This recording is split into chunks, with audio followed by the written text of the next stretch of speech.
தேர்தல் நடத்தை விதிகளை காரணம் காட்டி பொதுமக்கள் மற்றும் வியாபாரிகளிடம் தேர்தல் பறக்கும் படையினர் நடத்தும் பறிமுதல் நடவடிக்கைகள் குறித்து மக்கள் குரல் பகுதியில் பல்வேறு பகுதி மக்கள் தெரிவித்த கருத்துக்களை தற்போது பார்க்கலாம். சந்தேகத்தின் அடிப்படையில் பிடித்து ஆஸ்பத்திரி கொண்டு போறோம்னா அந்த உயிரை காப்பாத்துறதுல விபரீதம் வந்துடுது. ஒரு ஆடு மாடு வாங்கி பிழைக்கிறதுல விபரீதம் வந்துடுது.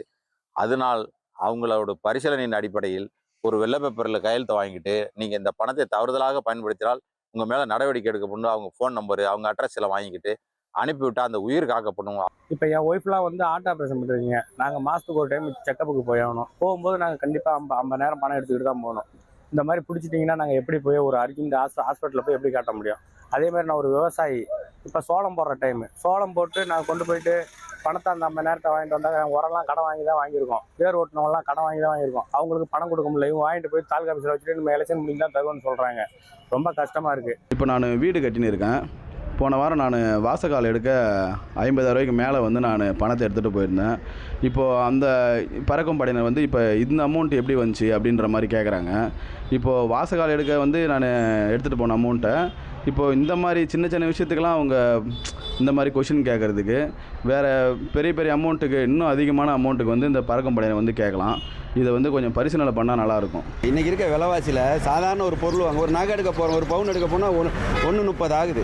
அப்படிங்கும்போது ஒரு 50,000 எடுத்துகிட்டு போனால் பிடிக்கிறேன் அப்படின்றது ஏற்றுக்க முடியாது. இது மருத்துவ காரணத்துக்கு மட்டும் அலோட் பண்ணியிருக்கிறாங்க. அது வரவேற்க வேண்டிய விஷயம். இந்த பார்டரில் எல்லையோர பகுதியில் ரொம்ப பிரச்சனையாக இருக்குது. இது ரொம்ப இஷ்யூஸாக இருக்குது. வியாபாரிங்க ரொம்ப கடுமையாக பாதிக்கப்படுறாங்க. வியாபாரிங்க எப்படி கொண்டு போவாங்க?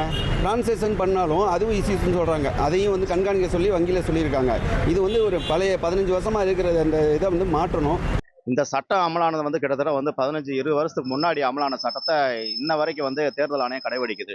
இன்னைக்கு இருக்கிற சூழலில் பண மதிப்பு ரொம்ப விழுந்து போச்சு. இன்னைக்கு பொதுவாக நம்ம ஒரு குடும்பத்தில் உள்ளவங்க நகை எடுக்க போனால் கூட அவங்க பாக்கெட்டில் 1 லட்ச ரூபாய்க்கு மேலே உள்ளதை கையில் கொண்டு போகிறாங்க.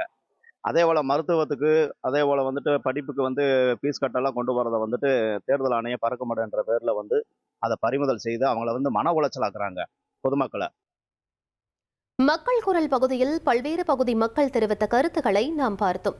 1,27,00,000 மனங்களை வென்ற தந்தி டிவி யூடியூப் சேனல். தவிர்க்க முடியாத தம்ப்நெயில்ஸ், கலக்கலான கான்டென்ட்ஸ். நீங்களும் இந்த குடும்பத்தில் இணைய இப்பவே சப்ஸ்கிரைப் பண்ணுங்க. அசுரபலம் கொண்ட எங்கள் டிஜிட்டல் கரங்களில் உங்கள் விளம்பரங்களை சேர்க்க வாட்ஸ்அப் பண்ணுங்க. 8939888838. Email advtthanditv@dttv.in.